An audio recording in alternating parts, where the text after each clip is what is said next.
na yuwa thoa naku ukukota utuka kungamayana uteja customer sina nisikumi wa mono na itio ya nesa na nundu wa kwitha me utesa wa vinya matinoka kila umunthe chai wa mono ni customers ni greens kunde musisha na spinach na sukuma isu ni siethwa sina thoa nesa customers ni siaya atandithia na thoi ao nthe mayikia kuendea kuthea kwa ngalama mekale vanthi ya Kenya taonda wa mukuli ya mukwata maliu akwa mathoa meani mivuko yom thoa wa siendo isu ndui bandu na thea wiyulu na twina challenge taithia andu ma biashara umunthe twina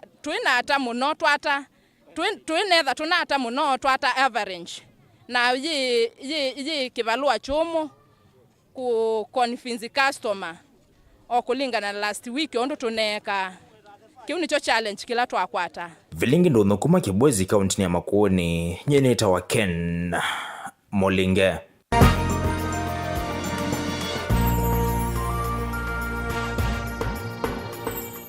Musesia ngewesu yake Mulinge ya ndonyo nwe kutubicha muthia wa Vilingi wa Mauvoo mwendoni wa saumwe na nusu ngiutungia muvya nundu wa kuendania na ituteresia mwende atwalulila Mauvoo kwanzia ya meko nito Faith MAKENZI wa mtunga nisio kile mwendoni wa saa 3:30 niende na kumanyithia kwa uyu tiwanesa.